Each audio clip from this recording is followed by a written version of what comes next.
Okay, here we go. Yes, it is working. Awesome. I was a little scared it wasn't going to, but we Me are too. I was like, ugh. up and running. So hello everyone. Welcome to the very first Meet the Makers interview of the 2020 Elgin Virtual Fringe Festival.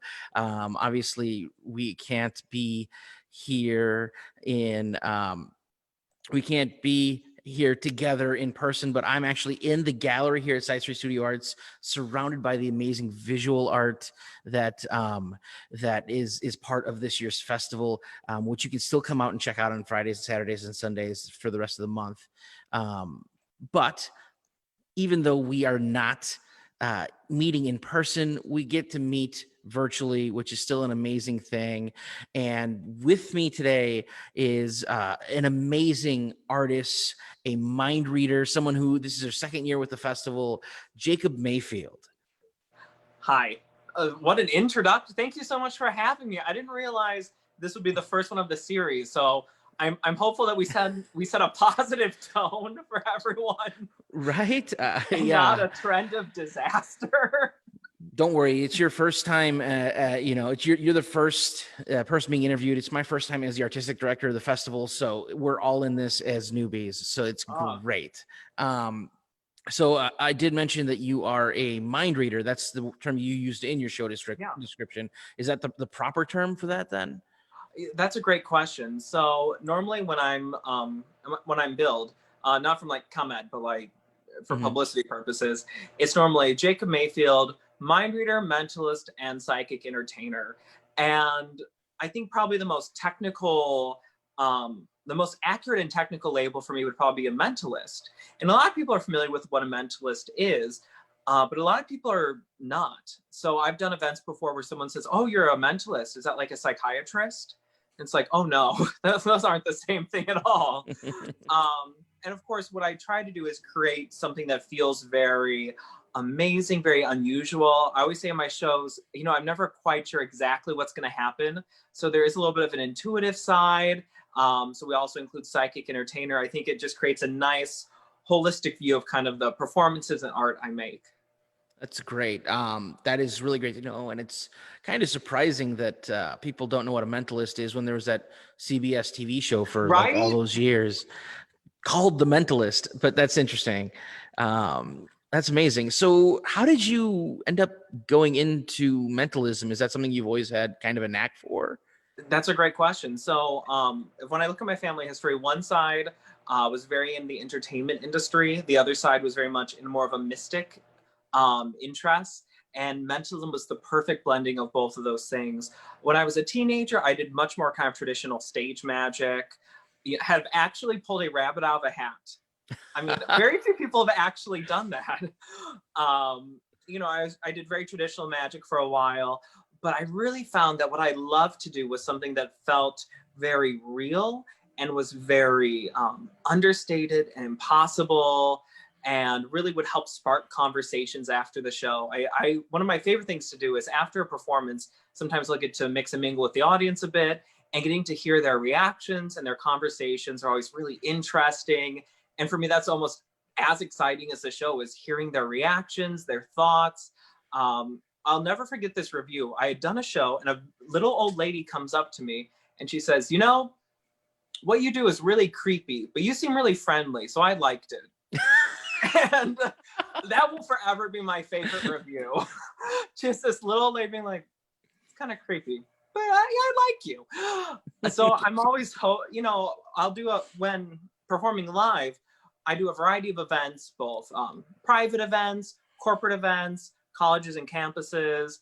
But what I love about Fringe is that it lets me explore elements of my art that I normally wouldn't get to explore and perform. Usually when you're in environments like a corporate setting where I might be providing entertainment after a banquet, everything's hyper polished and, the minds are always read, and there might be a little byplay and, nothing's ever 100%. But what I loved about doing Fringe last year and including this project this year was the ability to have that space to try new things and really push myself as an artist and do things I never would have done before. The video that I created was "This Video Can Read Your Mind," which, I mean, if the title doesn't tell you what you're getting into, I'm sorry. I didn't try to be too veiled with the titling of the project. And I just had a question for myself, which was, would it be possible to make a video, a pre-recorded video that would appear to be reading the audience members' minds, and could, amazing things happen in their hands with a video? Earlier this year, if anyone hasn't been watching the news, COVID-19 happened, and surprise. And all my work shifted from live in-person work, and I'll never forget the date, March 13th, that Friday the 13th, so interestingly, where everything kind of just stopped. And I had the realization of I can either adapt and try to create virtual performances, or I can just not work until things are over. And it's definitely scary. I had never done anything like that before. I think back to my training and the people who had mentored me and the people I normally collaborate with. And it was something really that was just, everything was brand new. And, I felt like virtual entertainment, I had really started feeling comfortable with. I was enjoying, the audiences were being very responsive. And then at the last minute in August, somebody was unable to do the festival. So a spot opened up and I got the email, and I had, I think 5 days to put together a fully conceived, edited video. And I just took those 5 days, and that was all I did. And that was such a beautiful and interesting process. Normally I think a lot of performers, we're kind of collaborative critters. We like to, bother all of our friends, send a video to, anybody who will watch it. And to kind of be at home and realizing I need to produce something and I need to do it right now. And what resources do I have? Not only as far as like knowledge and expertise, but even if I'm going to do something with cards, can I get cards? Or if I'm going to do something with like a really unique object, can I even get that? Is that even possible? And the final product was, I was really proud of, just because it was something unlike anything I'd ever created before. One work of art that had inspired me was in the 1980s, there was a similar VHS cassette tape called Mind Games. And if you go on YouTube, I'm sure you can find it. It features a very famous mentalist and psychic entertainer, Max Maven. And it was this whole video that you'd rent from like a video store. You pop it in and he would tell you to get all this stuff together. And it was like an interactive experience. It was in that weird time of kind of figuring out what VHS rental would be like. It very much like a product of the time in concept and style, if you get to watch it. And I thought, this is my time to try to, see what can I bring to that very specific niche of already a very specific medium. Because I don't do traditional magic. You'll never see me, vanish, like a small ball in my hands on the video. It's all mentalism. And within that niche, to pick something else so specific was a really unique creative process and really enjoyable. And I hope the audience enjoys it as well. Yeah, I I think like so. So off topic. I am so sorry. No, that was great, because that was one of the things I was wondering about, because of the way you crafted your video. And I obviously knew you had that very short turnaround, and I was super amazed with what you gave us. And it's so interesting because it is kind of like a part, a mind reading video, but it's also partly like a tutorial too. Like you have moments where you're like explaining to the audience what to do, and it's very interactive in a different way, because you're like, here are the supplies you need for this video. Go get them right now. You can pause the video and go get them, and those kind of things are so great. And it's such a great way to approach the idea of having a virtual audience that you can't just see and react off of. Oh yeah, I mean, I hope everyone watching, rents This Video Can Read Your Mind. But it's not a video you can watch passively. It's hyper interactive. You have to collect objects, and in the video, you need some coins, paper, a writing utensil. I talk to you some cards. I talk about making a pendulum. but you need to kind of get some things together. It requires a lot of attention. The directions, it's so funny you bring that up, because I always joke with my friends who are in other arts, there's nothing more boring than practicing mind reading, because it's me like at my house, looking, very casual, because I'm at home, I'm relaxed. And it's me looking at an empty couch being like, I want you to think of anything. Was it cookies? Thank you. And it just feels it's so funny. And when I was doing traditional magic, you could watch in a mirror and, you'd be like, oh, wow, there's fans of cards appearing. But with mentalism, because it's a lot of procedure, it's a lot of, me saying, could you take this pen? Thank you. And there's no one there. So that was also a super interesting observation. Mind reading in itself is very directionally based. So I hope everyone enjoys it. What else we got?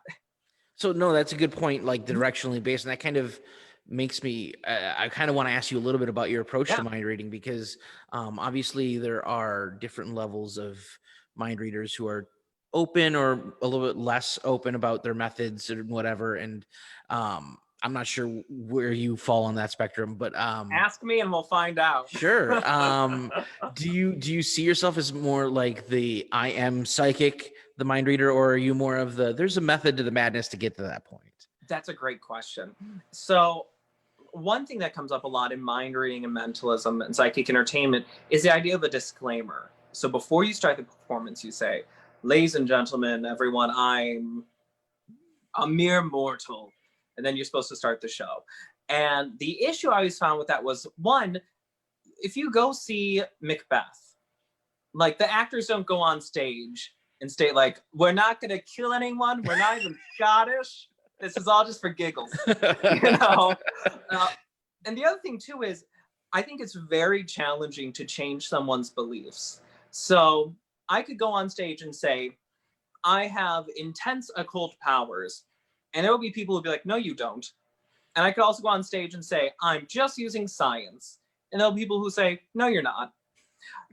So I think what my goal, my objective in my performance character is I always want things to feel very real.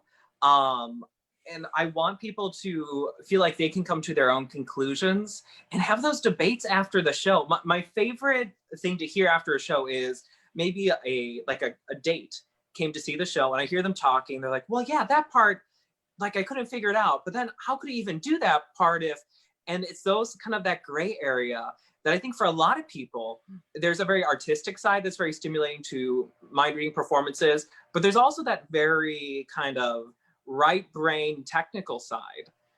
So I think in a lot of ways, when it's really well done, and I do my best. I mean, I hope people find it well done, that it offers something kind of for everyone. But yeah, so I think I like to let people come to their own conclusions, but also I want to make sure what I'm doing feels very real and at times a little spooky, but I never want to come off particularly like creepy or scary, which I don't think that's necessarily my personality. I'm friendly, Right. Like the old lady said, what you do is creepy, but you're very friendly. I like it. Exactly. No, that's great. And it is, I think that is true, because like either when you go to see something like mentalism or magic or anything where there is that kind of idea of what's going on here, that kind of mystery, like the audience they want to analyze it, whether they're analyzing it as a supernatural thing or something else. They're always trying to figure that out. And that's part of the fun of the event. And I think that's a good point. So you talked about a little bit about the differences about, doing this, virtually versus in person. How is the experience, like an experience of a Jacob Mayfield show, different in person versus on a video format? Like what are like formatic differences, I guess? Yeah. That's even the word. No, I totally know what you mean, because, obviously, like I don't really touch anyone's mind in the show. If we're thinking of like a pre-COVID world, even now I've just begun performing again and early live. And early in the show, I always say, we've done various precautions for your safety.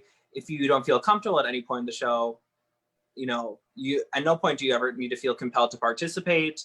But I always tell people, I don't need to like touch your brain. You know, that's kind of the fun of it. You can keep it in your head.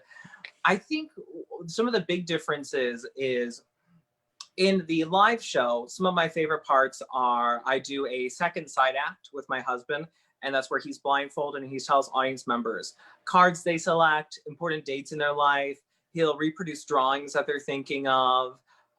We recently added in some telepathic tasting where there's different things that I could eat and taste on stage, and audience members pick them, and then Shane describes what I'm tasting, which is like very unusual and adds a really interesting layer of something like very novel. I also perform mind reading at the piano. So usually I'll end my performances where audience members are thinking of different songs. I'm then blindfolded, I'm seated at the piano, and then I play and sing the songs they're thinking of. Within a video content, some of that is just not possible. Some of the two-person stuff worked, but it just didn't quite feel right for the video. It felt a lot of watching two people do something, but it didn't feel interactive. It didn't feel like we were really working with your mind. Even with mind reading at the piano, there were different restrictions that especially with even just submitting something with a copywritten song, which we were we're always very careful about. We were like, could we do this? Would it just be like, think of one of X public domain songs? And it just didn't really fit. I think what's interesting with the virtual is, I remember one of my first virtual shows, I was doing a show over Zoom for an audience. And in that audience, there were people from 4 different states. And that was kind of cool. You know, I've been trying to stay very positive and optimistic during this really challenging time. And I've never performed a show where people from different states all came together for a singular moment. And because my Zoom show or any show that I'm doing through a virtual platform where people are able to interact and, you know, I'm able to talk with them, I thought that was something really special and kind of exciting. So obviously there's things that I miss with being able to perform live as much as I used to. But I also think that there's things that are interesting and unique with digital platforms. And it's been a lot of fun to explore. That's awesome. That's great. And yeah, because I remember looking at your submission. It was originally you and your husband supposed to be doing the show. So that's cool. And I think that makes sense because talking about, you know, engaging with the idea of it's easier as you like one person to like engage the audience that you can't see versus 2 people interacting, because then the audience kind of plays the third wheel. Exactly. So what I think is interesting with the video, this video can read your mind, is that it really feels like I'm talking directly to you, the viewer. Where when we were looking at 2-person material, duet material, it didn't quite hit the way we wanted. And you know, maybe if we had a few more weeks or months, we could have prepared something. But instead I got to toil over that artistic project.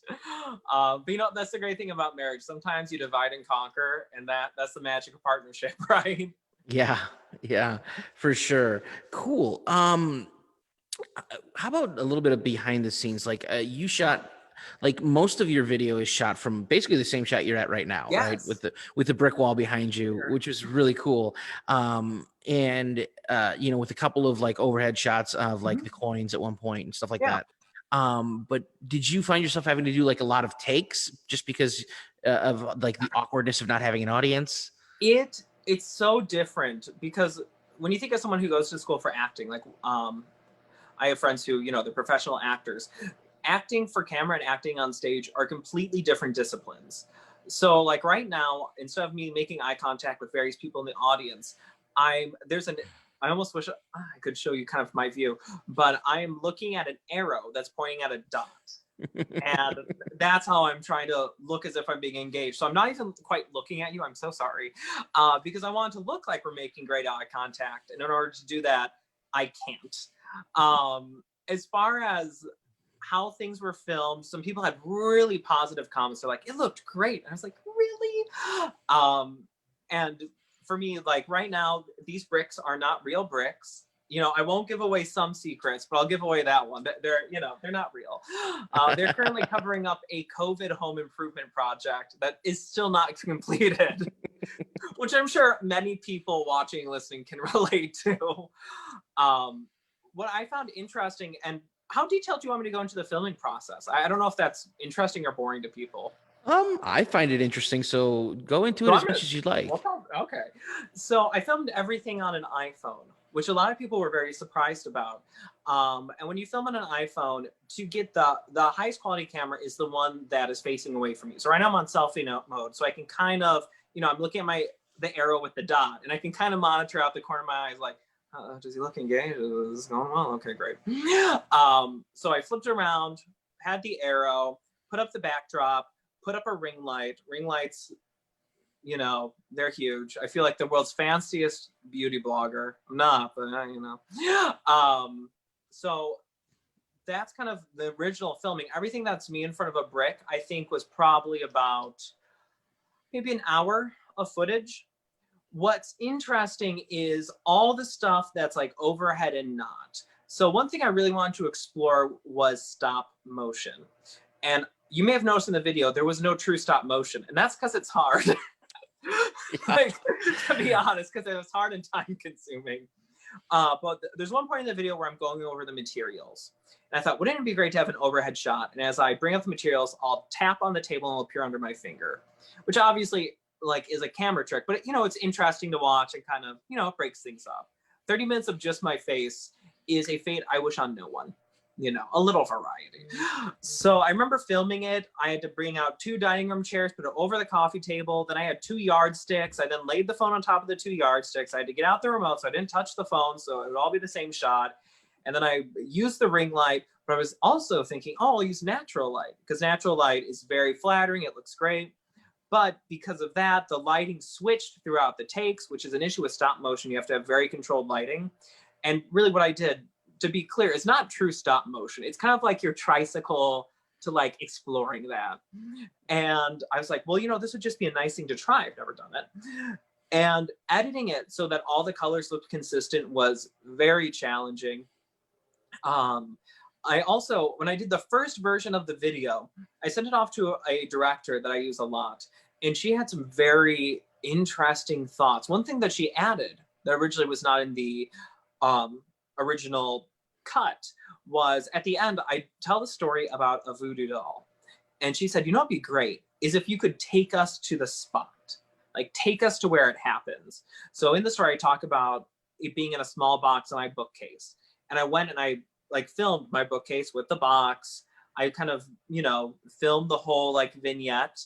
So something like that I was not expecting to do at all. And I'm really happy with how it turned out. I'm trying to think of other things that were just unique. I played a little bit with speeding things up.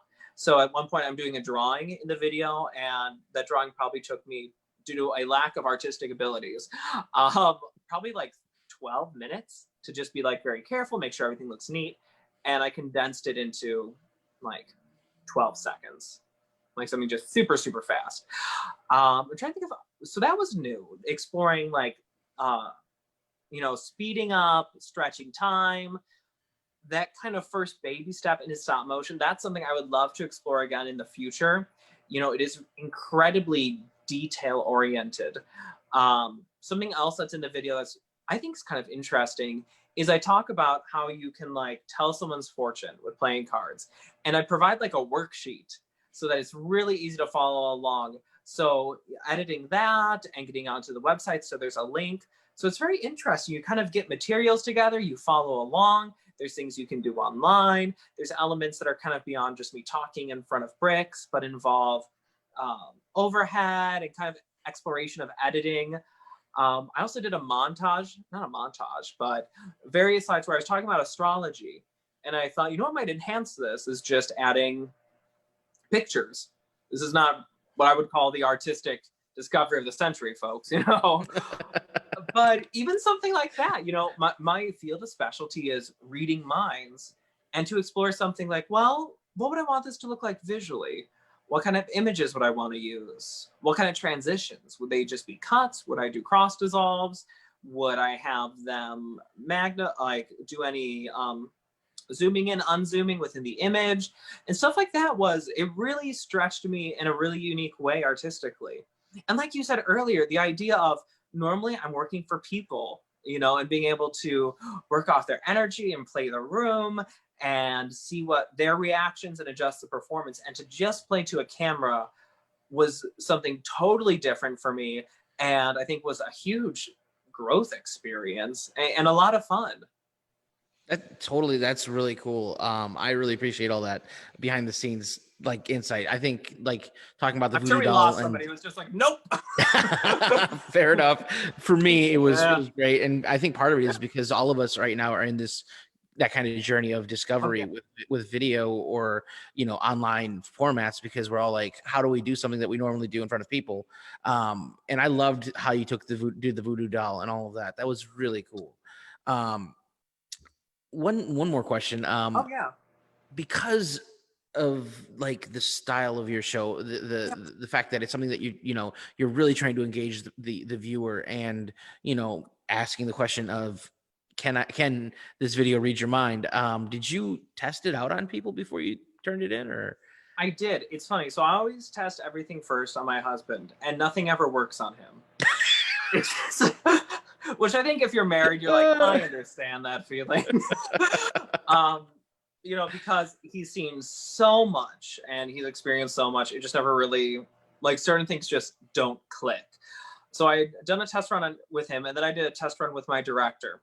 And there's different people I collaborate with, and I think when you see a solo artist, there's kind of an assumption that, oh, they must do all of it themselves. But in reality, I think most successful solo artists, definitely myself, there are so many people who go into making something successful.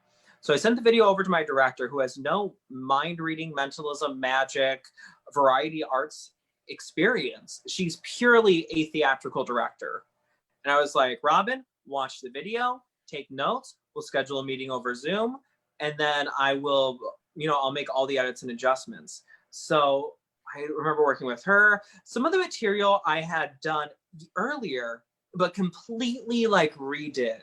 So in the video, I do some work with pendulums, which are I don't know if you were able to kind of gather all the materials you needed, but the pendulum portion, it stuns people. So that was something that originally went into my Zoom shows. I never really worked with them live that much. Like, I owned a pendulum, and I had read about pendulums because I'm always reading things, both in kind of a very traditional, like, rabbit out of top hat, but also like a very new age sense too. I find both feels very interesting. That feels so magical in your hands. It's stunning. It is so startling and so impossible. And that's something that I had worked on in the Zoom shows. And through those performances, I was able to refine to something recorded. I do some work with an astrological wheel, which had been based off an interactive mystery I'd done with a clock face years earlier. But I always found astrology to be very interesting, and it was something that I wanted to feature in my performances. It was also something where, if you watch the video, there's an astrological or a zodiac wheel, and in it, it animates. And I use the word animate so lightly. To be clear, it doesn't say professional animator on the business card. It just kind of turns and zooms and like does two other things. It's not low. If you have an expectation, please lower it. But something like that I'd never done before, because normally I wouldn't. If I needed a prop for a performance, I might make something. A lot of times I might commission something to be made by an expert. But something like that, I got to go in, work with the graphic design element, learn how would I animate within iMovie, and even just creating that portion, something that like animates and does something, was totally different and really exciting and unique. And I think even though it's 30 minutes, I hope the performance feels very varied, very varied. Because you're doing things with cards, you're having your mind directly read, things are occurring in your hands, there's a little poetry, there's a little history snuck in there, there's animations. So even though it's a very kind of a demanding thing to watch, you really can't just like put it on and walk away. I hope it's very engaging and very unique and has lots of interesting parts for everyone. I completely agree that it does. It is definitely engaging. It's very well done. If you have not watched it yet, please watch this video, Read Your Mind, by Jacob Mayfield. It is fantastic. And it's only $5 to see from now through October. $5. What a deal. It's a steal, Oh. guys. And Jacob, do you have anywhere where people can follow you for more information on you? Yes, let me plug all the plugs, and then I have a surprise for you before we go. Oh, great. I know, surprise. So my one thing I'm trying to build right now, and I bring it up because I am like 3 followers away from getting to 900. But I've been working very hard to build my Instagram following. And my Instagram is @MayfieldMagic. You can also follow me on Facebook. Not follow me. You can like my page. Jacob Mayfield Mind Reader. You can also go to my website, mayfieldmagic.com. And Mayfield is spelled exactly how you'd think. It's May like the month and field like a frolic through. So MAYFIELD magic.com, @MayfieldMagic, Jacob Mayfield on Facebook. And yeah, I thought, so one of the things that was challenging was reading the minds of people who weren't even in the same time. I believe I brought that up in the video, that this video was in the past. So not only were we not in the same room space, but we weren't even in the same time. But we are in the same time. So would you mind trying something? I don't know if it's gonna work. Okay. So I actually had a dream last night. And when I talk to people after shows, a lot of people want to share experiences they've had. And things that I hear quite frequently are deja vu, comes up a lot. People where they'll think of someone and then that person will call. There's something else people share with me a lot after shows. But overwhelmingly is people having what we would classify as a prophetic dream. And that's just the idea that you dream something and then something occurs with that during the day. And dreams in themselves are very fascinating because even though we've done a tremendous amount of research in medicine and also in different fields in psychology, psychiatry, there's still a lot of questions left unanswered for why we dream. So I had a dream last night. I dreamt I was on Zoom. I was on Facebook Live, and I dreamt that we were going to do something with a deck of playing cards. Okay. And in my dream, you won't believe this, I was talking to a charismatic artistic director, much like yourself. And I can't really change my mind now. Please note, if you're watching, this deck of cards will at no point leave the shot. We're not editing it. Name any playing card. 9 of spades. Are you sure? Yeah. No way. No. They're gonna think it's set up. No, they're gonna think it's set up. Are you sure you want to pick the 9 of spades? Yeah. Is there anyone in the chat? There's some people watching. Should we have somebody in the chat? Maybe. How about this? Ask the chat. Should we go with 9 of spades?